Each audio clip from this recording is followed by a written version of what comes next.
Each and every Monday is $9 Monday at WagerTalk.com. All daily picks packages are priced at only $9, including $40 5% best bets.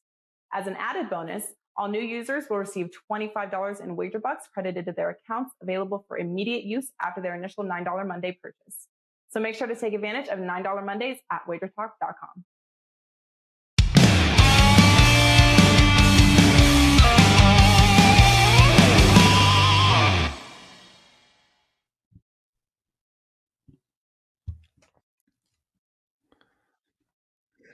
November.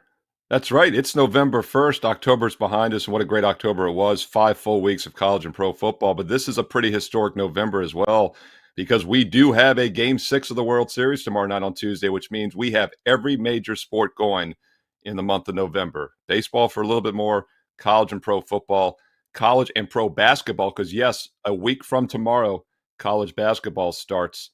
And, of course, NHL hockey in full swing as well. I also hear there's some soccer matches being played around the world as we speak, along with some cricket and other sports. But, yeah, November 1st, folks, what a fantastic time to get on board at WagerTalk.com. And, hey, look, if you want to try it out, it's a great time to try it out on Monday, because it is $9 Monday, as always, $9 Monday at WagerTalk.com. And, of course, going to have Teddy Covers on in a few moments with his BBBBBBB. You Buck Rogers fans remember Twiggy from back in the day, the robot. Big game, bad beats, bad for the books, bad for the breaks, whatever else. But he's going to have that in a few moments. He's working on it as we speak. But first, we're going to bring in Marco D'Angelo a little bit earlier than normal and look at some Monday night football, also some college. Whoa, we got Teddy Covers. Wait, breaking news. Teddy Covers is here. Teddy, my man. Thought you were catching a quick sushi lunch with Marco maybe before the show. But no, we are back. And as I said, we've got a lot we learned this past weekend. But what I love about Mondays is we get the triple double B's, double triple B's, however you want to look at it. Bad beats, bad for the bad bets, bad for the books. Why don't we start off with it before we get to Marco? How you doing, my man? Sure. Let's get right into a little bad beats, bad bets, and bad for the books for the weekend. And I'll tell you what, it was one of those all-timers. We hadn't had one all year like this. Clemson minus 9.5 versus Florida State. Clemson hadn't covered a point spread literally all year. One of two teams in college football. Missouri still hasn't. But Clemson commits 3 turnovers. They kick field goals to get a scoring touchdown. They never sniffed a cover. And then Florida State tried the lateral stuff on the last play. Equals Clemson touchdown. Equals Tigers win by 10 with no extra point. The total was 47.5. That was the second fumble return for the touchdown of the game. 30-20 final. Game goes over. Clemson covers. And I don't care which way you want to look at it. It's one of the worst beats of the season. If you had Florida State plus the points, and no fun if you had the under in that game either. How about BYU minus 1 first half? Late Saturday night. They led 21-0 before the first half of the first quarter was over. They blew that lead, and they trailed 35-31 with less than 2 minutes left in the first half. Then they scored a TD to take the lead again, but give up another touchdown with 22 seconds left. Virginia leads 42-38 at the half. BYU minus 1 at the break. No good. Maryland minus 4 versus Indiana. They're up 10 after a late field goal, just over a minute to play. Then you have a roughing the passer, a 52-yard completion, and a touchdown from first and goal at the 8. The backdoor cover took all of 20 seconds. Terps win by only 3, minus 4 against Indiana. What do we have in the NFL for yesterday? Well, a couple stood out. Let's see. The Dolphins plus 14.5 against Buffalo. They were bet up from plus 13.5. It's 3-3 at halftime. It's 17-11 with 3:30 left. It's a wire-to-wire job for Miami, except the Bills kick a field goal, the Dolphins throw a pick, and the Bills punch in the touchdown with just over a minute left to win by 15. And that wasn't a great result for the books either. That game landed in the middle on 15. And, of course, we had a fun total yesterday as well. Some coaches up 41-6 with less than 2 minutes to play will go for it on 4th and 4. Try to get the first down, take a knee.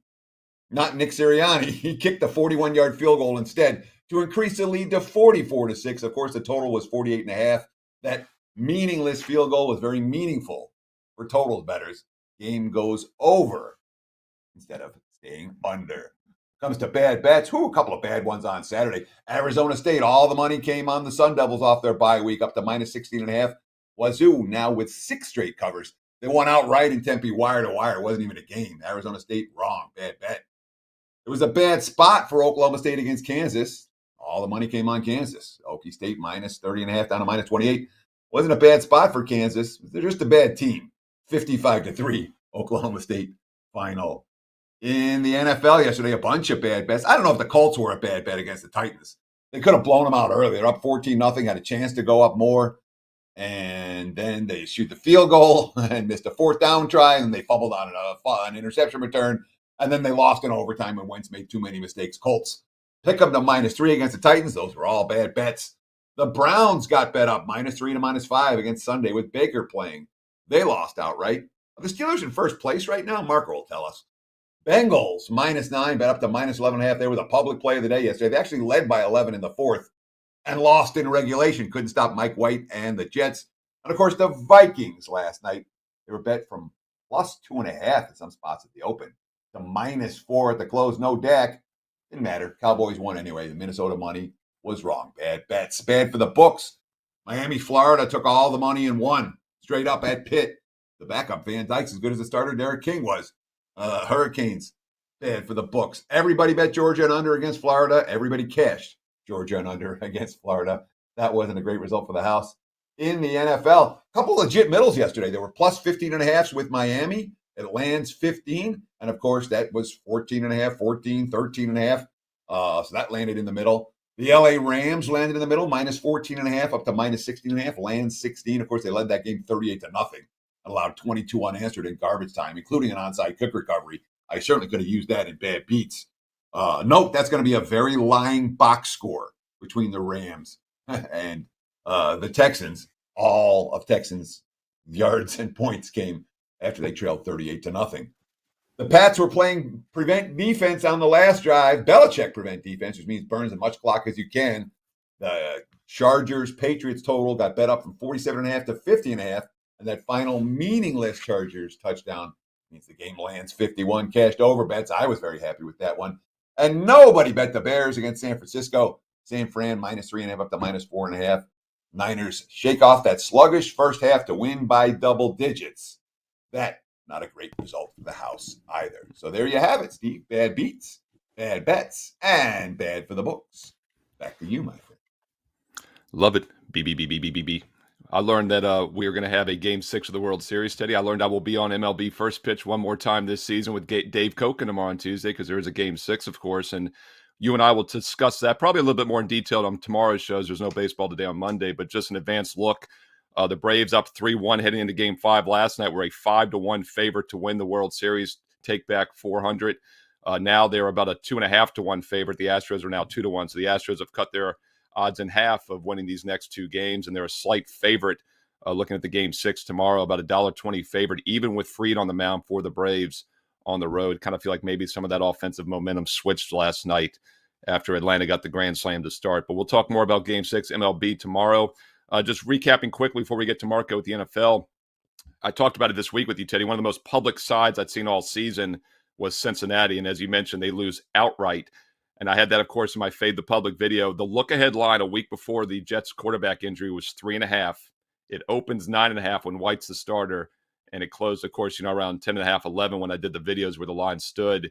And, of course, they lose outright. The Rams also a very public side. And as you said, it landed right on 16. The look-ahead line the week before was 14. So the line value made the difference in that game.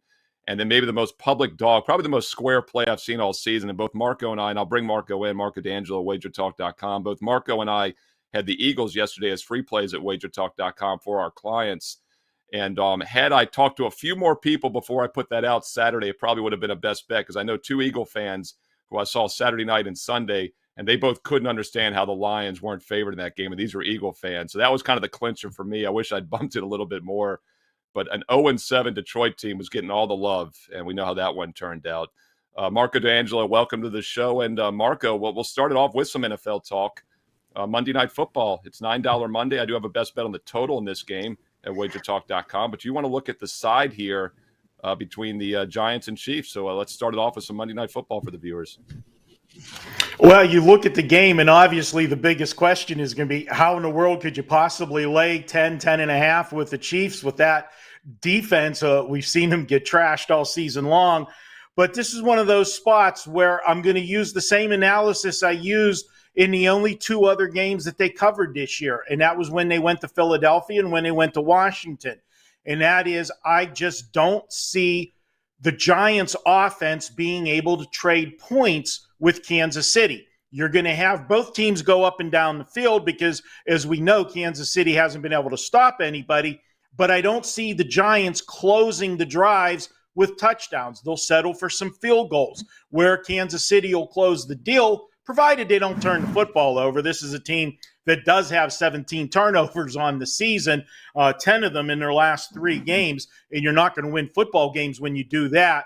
But I feel that as they trade touchdowns for field goals, start to get a little bit of separation, it then forces the Giants and Daniel Jones to have to force the issue. And when they have to force the issue and try to go deeper downfield, that's when turnovers will happen, hopefully for the Kansas City Chiefs defense instead of the offense. And then they will be able to get the separation and get the cover, just like they did to the other 2 NFC East representatives they faced this year. So I am going to look for Kansas City to get the job done here. I'll lay the points. The Giants scoring offense, and the reason I say about it, they're ranked 23rd in the league in points scored offensively.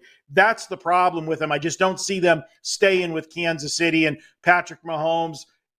No question, there's something just not right with him this year, especially, the interceptions are one thing, but I've never seen him fumble the football as many times as he has this year. It seems like anytime he gets hit, he's coughing up the football. That's something that has to change. I think it changes tonight. It's KC or pass for me. I have not released this full disclosure for my clients, but I do like the Kansas City side. So here's my question for you, Marco, because you talk about the Chiefs as being capable of stopping the Giants in the red zone. And certainly the Giants' red zone offense hasn't been particularly efficient this season. But I just pulled up the numbers while you were talking. Kansas City's red zone defense allowed 73% touchdowns this year. That's good for 27th in the NFL. When teams get to the red zone against the Chiefs, they're punching it in. What makes you think that tonight's the night that KC's defense is capable of stepping up, especially given their issues rushing the passer, cluster injuries at defensive end? Well, this is a spot where, Teddy, I understand those numbers on Kansas City. But again, you have to look at the offense that they're facing. Kansas City has faced some pretty potent offenses this year. They faced Cleveland at the beginning of the season, first game of the season, when everybody was healthy. And that offense we know can do wonders whenever they got both running backs rolling. They faced Baltimore. They faced the Chargers. They faced Buffalo. They faced Tennessee. That's going to skew those numbers.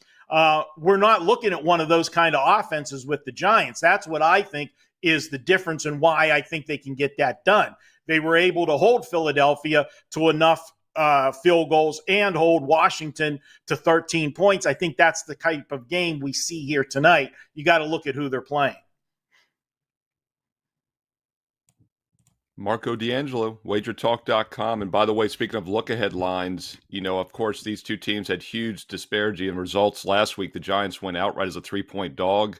The Chiefs lose outright as a favorite. The look-ahead line, guys, was 13 on this game before they played. It opened as low as 9.5. Now it's 10.5. The total was 54. The look ahead. Now it's 52. So we've seen a bit of an adjustment here on both the side and total. And once again, Monday Night Football, $9 Monday, WagerTalk.com. Marco, let's transfer over to some Saturday college football while we have you. Want to look at a Pac-12 matchup first out west. It's a late game, 10:30 Eastern Saturday night, USC at Arizona State. Teddy mentioned Arizona State laying that egg as a 16-point favorite, losing outright on Saturday. I actually had a best bet on them. And everyone's chirping, what a terrible day. And, of course, I went 4-0. My next play is on Saturday night, Sunday afternoon right after that. So I love when the public starts to jump ship. Is usually a great time to get on board. But obviously that was a bad showing by the Sun Devils. Want to get your take on that. They're now off back-to-back straight-up losses. USC, they won by 7, but they were a 21-point favorite. Not a very good showing defensively. They did put up 547 yards. But, Marco, USC is now getting up 31 points or more in 3 straight games, 3 non-covers because of that. How do you attack this one, Arizona State and USC? This is the late game once again on Saturday night. We're seeing the Sun Devils laying over a touchdown right now. Yeah, if all you do is just look at the scores and react to it, you're going to overreact to Arizona State and say, hey, they were, 16.5-point favorite, and they lose outright 34-21. Well, they were down 28-0 early in the second quarter in that game, and it was 5 turnovers that did them in that game. And when you look at the turnovers, yeah, there were some interceptions there, but there were some plays where they were fumbles, after big catches, and they get hit and fumble and turns the field around. The first 2 drives for Washington State, I think, were 29 and 20-yard drives. That's going to, I don't care how good your defense is, you're not going to be able to withstand giving the other team that kind of field position. What I did like about the Arizona State team is, and that goes to their coach. They didn't quit. They were down 28-0 from midway through the second quarter to the rest of the game. They held Washington State to 6 points.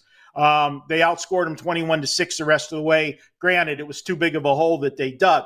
I'm going back to Arizona State here. Yeah, they had 2 weeks to prepare for Washington State, but they were a 16.5-point favorite, and they had Southern Cal on deck. Doesn't matter what kind of season Southern Cal is having. When you're playing Southern Cal in the Pac-12, that's a game you circle on your calendar. I think they got caught just thinking that they had to show up, they would beat Washington State, and they had USC on deck.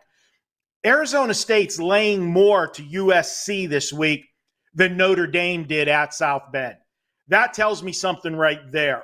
Also, the fact that this Southern Cal team, yeah, they went through the motions last week against Arizona, one of the worst team in the Pac-12, no question.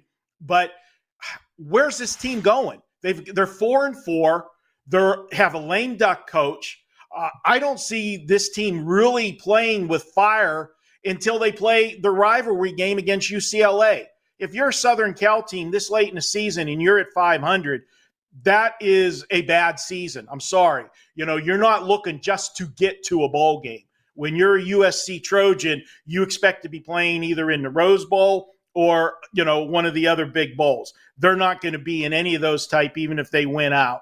I'm going to go ahead and go with Arizona State here and take them. I've got them winning this game 37-20. And the big difference in this game is the defense. Arizona State has the superior defense in this game. That gets the job done, and they'll be in an angry, focused mood after last week's game. So USC just lost pretty much their best offensive player in Drake London. A guy who's no one else on the team has 400 yards receiving, and Drake London has almost 1,100 yards. And it looks like he's going to be out for some time. Or he's doubtful for Saturday with a leg injury. I read somewhere that he was going to be out, potentially out long term. How does that affect your handicap? Are you worried when the opposing team you want to bet against loses their star player? Because sometimes you see a bunch of guys step up when the star goes down. Teddy, if this was a team that, and I am big on the injured player theory, not as much in college football as obviously on the pro level, because we know in the pros, just look yesterday at the quarterbacks that stepped up, where everybody overreacted to the market and they all stepped up. But that's on the pro level, okay? You got to be good to make an NFL roster. You got to have some talent. In college, you don't always have that depth where it's the next man up. And when it's a team like USC that loses a star player like that and is having a bad season the way they are, I'm more the other way, that it's a detriment, that's just another reason. You never want to call a team a quitter or toss the towel, whatever phrase you want to use. But that just gives a team like that another reason to do it when the season's unraveled. And you got a coach that, hey, let's play hard for the coach because, we want to secure our position for next year. This guy ain't going to be there next year to secure your position. So it doesn't bother me at all. Yeah, Mark, I totally agree about the injury theory. Obviously, last year, if you just blindly played on those NBA teams that had the key player out, you probably hit 65, 70%. It was insane how well that worked. And then, as you said, the NFL textbook yesterday, Jets went outright as an 11-point dog. Cowboys went outright as a dog. These guys were all college all-stars on every one of these NBA and NFL teams. That's not the case in the NCAA. Marco D'Angelo, by the way, does have a strong 4% NFL teaser of the week. And it's just $9 right now because it's $9 Monday, first day of November. It's a great time to get on board at WagerTalk.com. And Marco was a mere 50-29 in October in all of his plays, a mere 50-29. Fantastic. Up 44% basically for $100 better, up 4,400 in that run. And once again, $9 Monday, get that teaser of the week in the NFL. But I want to keep with college, Marco. You talk about tossing the town. By the way, folks, Arizona State -8 out there right now. Some of the leading indicator books are going to 8.5 as we speak. So you might want to grab that -8 with Arizona State, as 8.5s are starting to pop at some of the sharper books. Let's stick there on college football and talk about teams that might toss the towel. Clemson's been a team on my radar for the last few weeks just for that reason. I haven't used them, haven't played against them, but as Teddy touched upon in the opening segment, they did finally cover the spread, barely. They were 0-7 against the number. They were 1-6 to the under, and they get a never-in-doubt point spread cover and over in that game this weekend. But, Marco, what are you doing with Clemson? I'm curious to get your takes because my theory on tossing the towel is very overrated, I think, at all levels. However, the teams that often do it are teams that had high aspirations, have been great teams, and then all of a sudden just are having a terrible season. Boy, does Clemson check all those boxes. But they did still play hard last weekend. What's your take? They're at Louisville, and they're still laying 3.5 over that key number on the road. Yeah, the Vegas books continue to price Clemson like they're a good team sometimes. And that was the first cover that they had of the season, and it took a miracle to get it, Steve. I'm looking, here's my bottom line. Okay, if you take that touchdown away at the end of the game, they scored 23 points last week against the Florida State team that can't stop anybody. You look at some of the scores this year of the Florida State games, and they've given up a ton of points. Look at the last 2 games of Clemson before that. They played the Pitt Panthers. Pitt's got a great offense, but they don't have a good defense, and Pitt held them to 17 points.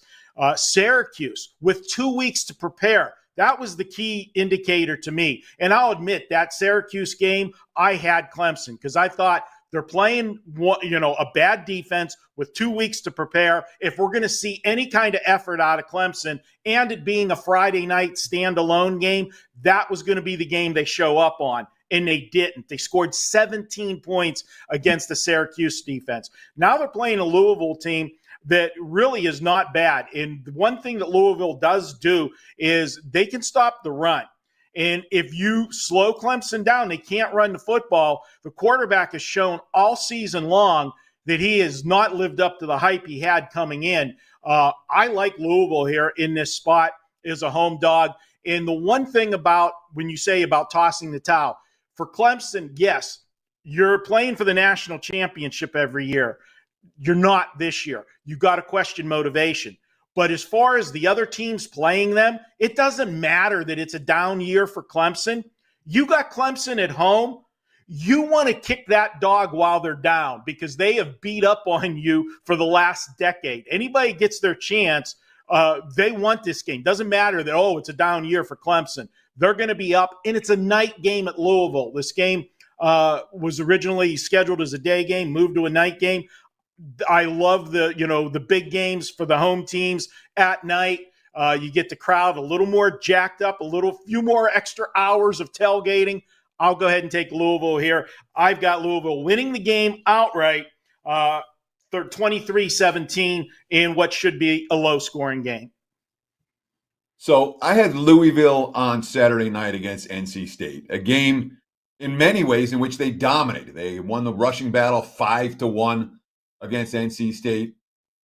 They defensively held the Wolfpack out of the end zone. It was a 10-7 game going in the fourth quarter. And then Louisville fell apart in the fourth quarter and everything went bad. And NC State ends up winning by 15 in that contest. And part of that is because Louisville, when they face a better defense, the offense can't put the biscuit in the basket. They're not scoring touchdowns in their touchdown chance. They're not converting on the fourth downs. They're not converting on the third downs. It's a good offense against bad defenses. It's not a good offense against good defenses. And we all know the offensive struggles Clemson has had this year. Defensively, you can make an argument that defense is as good as any in the country, given how many bad situations the offense has put them in all season. Maybe Georgia's better, but Clemson's defense has been real good all year. That's why they're still alive. And they're still alive for an ACC title. Does that worry you here when you're talking about Louisville's matching up against this team? Yeah, the defense, I can't argue anything you say about the Clemson defense. I will say this much, Teddy. That game on Saturday night, the Louisville-NC State game, we viewed that game totally different. I was on the other side. I had NC State in that. And I think NC State is the best team. Let me rephrase that. The most complete team in the ACC. And that's even given how much I like my Pitt Panthers in the ACC. Offensively and defensively, I think they're complete. Where Pitt is one-dimensional, it's their offense carries the team, their defense is not good. Can Clemson score enough points to cover on the road? That's the question. And back to Louisville, yeah, they got shut down against NC State. But I'm going to say to you, that was a sample size of one. That's the one good defense that they did face this year, and they were shut down on the road in a Saturday night game at NC State with Clemson on deck.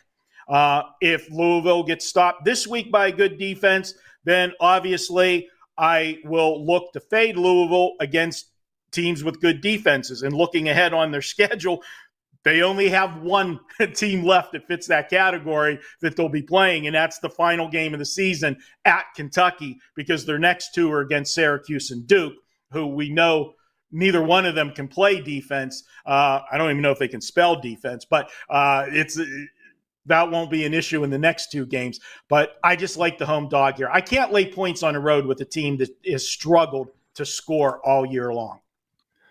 Yeah, and these are, there's always a team that only covers one or two games is really bad against the point spread, and that's normally a team that was a lot better the year before. We saw that with San Jose State earlier this year. They started 7-1. They were 7-1 last year. They came out much weaker this year, failed to cover. Clemson, obviously, textbook example. And like you said, that offense, you take away that South Carolina State game, they'd scored 19 or less in every 1A game until this week, and the only other time was the 21 against NC State, where they had 214 total yards on that 21 points.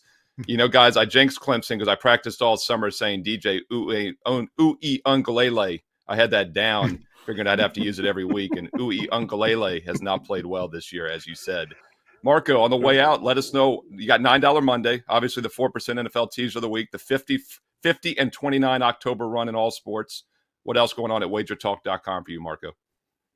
Well, I'll be working this morning here looking at the NBA card and see if we're doing. I won't be involved in the Monday Night Football game as an official play, but we will be looking at NBA, and I'll be looking very good at that Game 6 of the World Series. Knock on wood, guys. I'm 4-0 in the World Series so far. We had the over last night. Those are always nice whenever you're in the third inning, knowing you got a winner when it's sitting at 4-4 and you got over 8.5. As long as the rains don't come, you're in good shape. So I enjoyed my Halloween candy last night with the granddaughter. Yeah, your West Coast time, you probably hadn't even gone out trick-or-treating by the time that game was 4-4 early on a Sunday evening out there on the West Coast. Marco D'Angelo, co-founder of WagerTalk.com. Always great to have him on Mondays here on Wager Talk Today. Teddy, 20 seconds, and then you're coming in with some NBA. We're going to talk some NBA for the big game breakdown from Teddy Covers here in 20 seconds. Each and every Monday is $9 Monday at WagerTalk.com. All daily picks packages are priced at only $9, including $40 5% best bets. As an added bonus, all new users will receive $25 in wager bucks credited to their accounts, available for immediate use after their initial $9 Monday purchase. So make sure to take advantage of $9 Mondays at WagerTalk.com.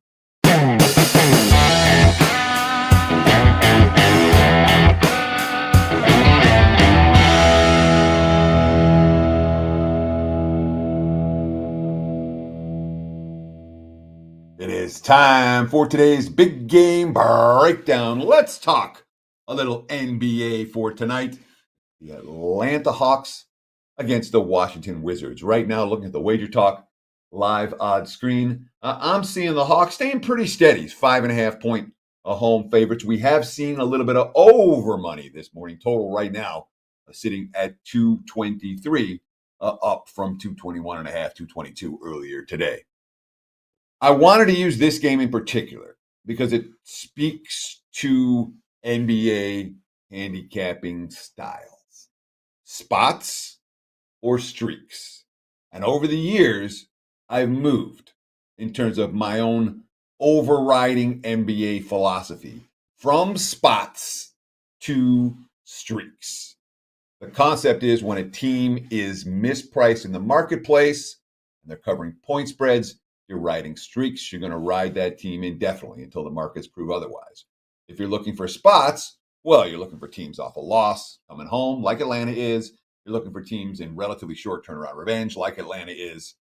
So the question is, it's a Hawks spot, but it's the Wizards who are making their backers money right now. Which way are we going to go? These two teams played last Thursday in Washington. The Wizards ended up winning by 11. And then Washington won in double overtime against Boston on Saturday night. Now they're 5-1. They lead the Eastern Conference. Same night that the Hawks got smacked around by Philly. They've lost now 2 in a row. The quotes stand out to me. Bradley Beal for Washington, quote, "We're just having fun. We embrace each other on the daily. It's amazing to be where we are. We have that humble and hungry mentality. We haven't even scratched the surface yet." That's a bet on quote. All right. And they're also going to have Spencer Dinwiddie back for this game. He didn't play in the first meeting last week.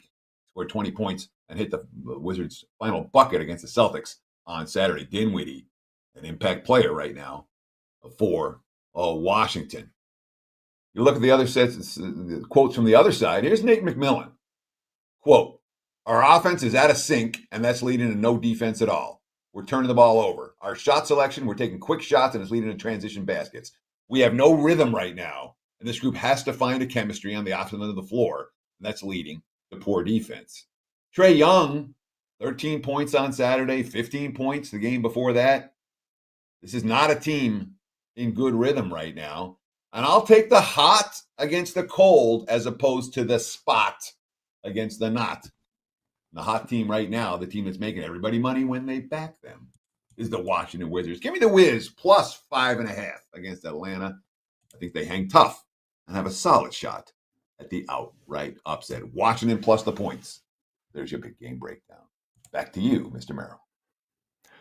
Nobody beats the Wiz. I'll tell you what, Teddy, I gave out the Wizards, as you know, here with you and Prez as a play on the show a couple Wednesdays ago before the season started, the over 34 wins for the Wizards. That's obviously looking pretty good here with the 5-1 start. So they're a play on team for me as well. I thought maybe they'd get off to a little bit of a slower start. I wasn't expecting a 5-1. I would have liked the over 34 even more if I knew they were going to start 5-1 because I thought they would gel with new Unseld Jr. as the coach and Beal, of course, has been banged up. But yeah, it's interesting. And Teddy, let's keep the NBA talk going with a great NBA handicapper from WagerTalk.com, and that's Bryan Leonard. You know, Bryan, everyone talks about your baseball every year, but I've known you for 25 years now, and you've always specialized in the NBA for quite a while as well.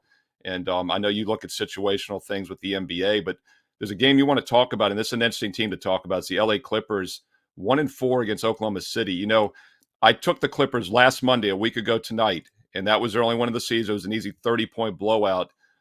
So I've stayed away from his best bets. I think I used him on his free play on the NBA show a few days later to Joe Ranieri's chagrin because I actually faded, I think, the contrarian play that day, and it did not work out. But yeah, the Clippers, you know, we talked about Clemson. It's a little early in the season. Obviously, Kawhi's banged up. I'm not going to say the Clippers are a play against team, but obviously they're off to a slow start, 1-4 straight up. But Bryan, is tonight that breakout game for them? They do have a couple days of rest, 2 days off in between these recent losses. Yeah, one of the things I like to play is quality teams against bad opponents when that quality team is on a bad run.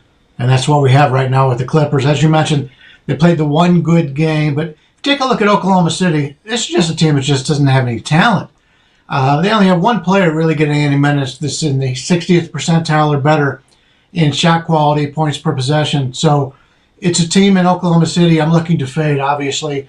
The Clippers are a team, you take a look at their shot quality numbers, they're very good. They rank third in the league right now in adjusted shot quality, fifth offensively, seventh defensively. So this is a team getting quality shots and taking quality shots, just not making them right now. We all know when you're a basketball player, you get on your hot streaks, your cold streaks. The Clippers have been cold, but now they got some extra time off, and they're playing a team that they can beat up on, and that's a good combination for me. I like the Clippers here. I'll lay the 11. This is actually my $2 bet today up on the site. So don't purchase my NBA today. You get it here for free. So here's my question for you, Brian. When it comes to laying double digits in the NBA, there are a lot of different styles. There's a lot of different thought processes. Certainly conceptually, you're like, you want to play against a bad team with a good team that's been playing poorly in the LA Clippers. My question to you is, are the Clips a good enough team to lay double digits? Are they a good team? I guess we know that yet. I think they're a good team. Obviously, they don't have their best player right now, but this is a quality team with the veterans who I think is a playoff contender. I mean, going into last few seasons, they were one of the top 4 or 5. May not be in this situation this year, but it's still a quality team with veteran guys that are not used to losing. And when you get a team out there like that and they get a chance to rub it in on somebody, Steve talked about the 30-point blowout earlier. They have no problem running up a score if they're hitting their shots. They just haven't been hitting their shots. And Oklahoma City is a team I'm looking to fade as much as possible, unless they're playing another bad team and they're getting too many points. But I think we've got a winner here with the Clippers. It's Bryan Leonard looking at the LA Clippers tonight, laying the double digits against a really bad Thunder team. So if the Clippers don't bring their A game with 2 days off of rest and preparation off of 2 losses, and that could be a real red flag. So definitely, even if you're not on the game tonight, definitely pay attention to the result to find out what to do with the Clippers this week. And once again, Brian just gave you his $9 Monday best bet for free here on the show. So maybe check out his site, get a direct subscription here for the month of November. NHL is another sport you do great in, Brian. I know you're number 2 overall last year at WagerTalk, up 70 units in hockey on an incredible 14-3, 5% best bet run in the NHL. So keep an eye out for those strong hockey plays from Bryan Leonard. Let's transition over to some college football, though, and I love this game. And I know which way you're going to go with this one. I won't steal the thunder, but we got Army Air Force. You know, Army Navy, 10 or 11 straight years those went under with the 2 option teams. And now we've got 2 option teams with Army and Air Force. Low total, though. Last I saw was about 37.5, although I will say this. 37.5 is a very nice number because 37, back when we all started in the 90s, you, Teddy, and myself, 37 was the key total and 41 in the NFLs. We never talk about 37s, but it's a very key number. It's probably about a 5% chance this game lands on 37. So at 37.5 or more, is there still value with the under between these 2 option teams, Army and Air Force on Saturday? Yeah, finally got to give the lines makers some credit. This was obviously a situation. Anytime these military schools get together, the lines maker puts out the line, and then you see a ton of money come in on the under. And it's happened each and every year, and it continues to happen. Finally, they open it up in the 30s, and now we're seeing money. Actually, on the over, I saw a couple of 38s today, which is fine with me because I look for another low-scoring affair here. Last 3 years, these teams have played final scores 17, 30, and 31. They know what the opposition's going to do. They do it very well. They see it every day in practice. And I'm looking for another low-scoring game here. Anything you can get, I'd love to see it go up even higher and maybe we can get a 40, but I don't think it'll get to that point. But finally, the lines makers put it where it should be instead of taking all that under money and getting crushed every year when these 3 teams get together. So here's my question. The last time we saw Army, and again, different opponent, different style, but the last time we saw Army, they were in a game that featured 126 points against Wake Forest. This is a better Army offense than we've seen in any recent season. They can chuck the football around a little bit. They can run the football around a lot. I mean, they can't chuck the football around much. A little bit. But the options worked all year for them, and they're gaining a ton of big plays in the running game and scoring quick strike touchdowns as a result. Do you worry at all that this year Army's offense is better and that could create to some quick strike TDs in this one? Because with the total 37.5, the quick strike TDs would be an absolute disaster if you're playing the under. It very well could be. But Air Force is one of those teams that their offense is down this year. So that's a little bit of each. Army's been really good. And when you play a game, when you score, 102 points or whatever, just a couple of weeks ago, that may be one of the reasons why we're getting a little value that I think here on the under. When you play teams that don't play the option, they don't have the offenses that like the Army, Navy, Air Force have. it's a surprise to a lot of people, and they don't see it very often, and so they don't play very well against it. Well, when these teams see it every day in practice, that's a different ball game. I fully understand what you're saying. This is a better offense than they've had in the past, but I just think these teams know each other so well. I don't think there's going to be any surprises there. Yeah, once again, the total 37.5, but there are some 38s, as you said, Brian, starting to pop. And yeah, not only did that game the 2 weeks ago just soar over the total, but it's maybe the only time I can recall ever, guys, seeing a game in which both teams, being Wake Forest and Army, went over the full game total on their own. It was 53.5, 54, and it was 70-56, just insane. But, quickly, Brian, Army's 2 of their 3 previous games totaled 34 points or less total before that one. So 2 totally different styles in those games, as Teddy mentioned. We'll see how that one plays out. But Brian thinks the under between Army and Air Force. And by the way, that's an early kickoff.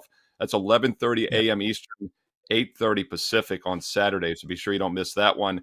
Going to transition to another early kickoff at noon Saturday, noon Eastern, 9 a.m. Pacific.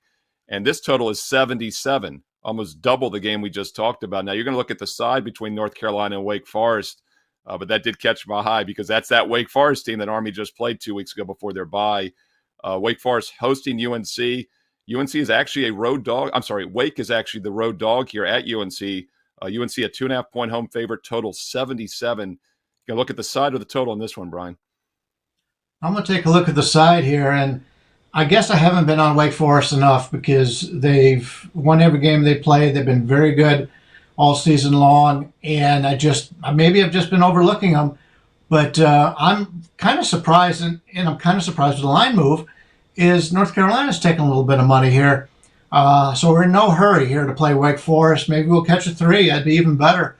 But to me, you've got the wrong team favored here. You've got a Wake Forest team that's been very good all season. Just to touch on that Army game, not only did they score 70 points, they averaged 12.3 yards per play. It's just a tremendous game out of Wake Forest against Army in that one. And you take a look at this North Carolina defense. I have concerns about this defense. They've given up 7.3 yards per play to Virginia, 7.1 to Florida State, 7.7 last week to Notre Dame, a team that we know is down from previous seasons. So this is a team in North Carolina, came into the season, star quarterback, thought he'd be one of the top draft choices. They just have not played well. North Carolina's been a major disappointment so far.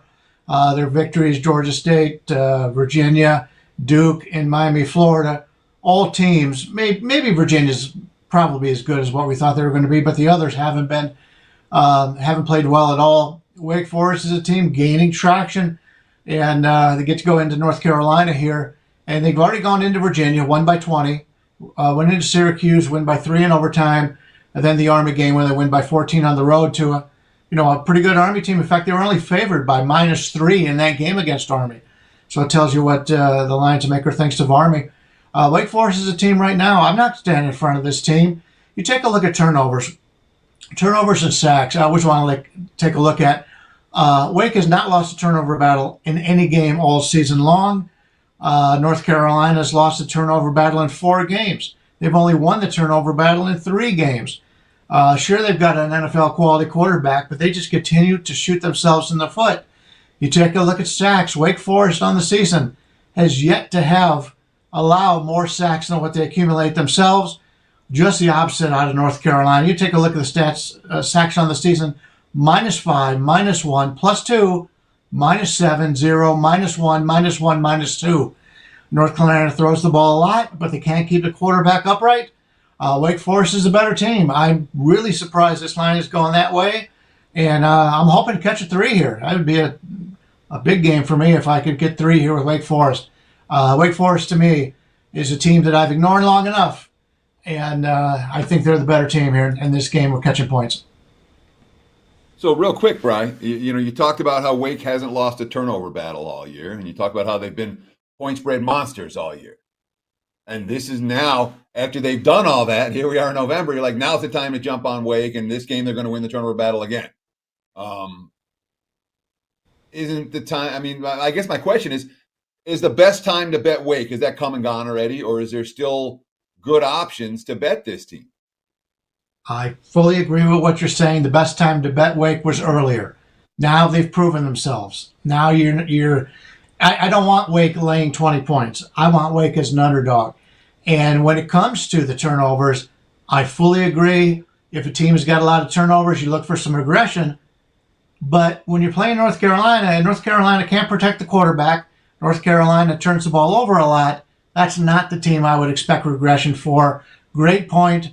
Look for that in the future for Wake.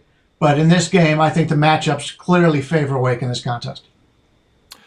He's Bryan Leonard, WagerTalk.com. And I think the big key for me, guys, is, how does North Carolina, Brian, respond from losing at Notre Dame? That was a huge game for them. And often these letdowns and flat spots happen after tough losses. So they're coming off that 44-34 high-scoring loss at Notre Dame. Now they have to turn around as a slight home favorite. But if you like Wake, folks, like Brian said, definitely wait, because it was opened as low as 1 in some spots. It's 2. Now it's 2.5. So wait and try to get that key number of +3 at some point this week. That's the early kickoff on Saturday. Brian, great having you as always. Once again, Bryan Leonard, WagerTalk.com. He gave you his $9 NBA best bet for free here on the show, but check out his page for more information on his red-hot NHL best bets, college and pro football as well, maybe even a little baseball for Game 6 tomorrow. Bryan Leonard, WagerTalk.com. Always great to see you, Brian. We'll catch up soon. And Teddy, thanks for having me. I'll do it one more time again tomorrow on Tuesday. And for the Prez, he'll be back on Wednesday. And Teddy covers has NBA and Mac Attack action for $9 Monday. I've got an NFL best bet for Monday Night Football for Steve Merrill, WagerTalk.com. Teddy, take us out. Sure. Thank you so much for taking time out of your day to hang out with us, and stay tuned right here on this channel. The opening line report, NFL style, myself and Drew Martin at the top of the hour, 10 a.m. here on the left coast, 1 p.m. for you back east, live from the Wager Talk YouTube channel. So stay tuned right here. And again, Wager Talk today. We'll do it again tomorrow. Same time, same channel, 9 a.m. on the left coast, noon for you back east. Between now and then, enjoy the games and good luck.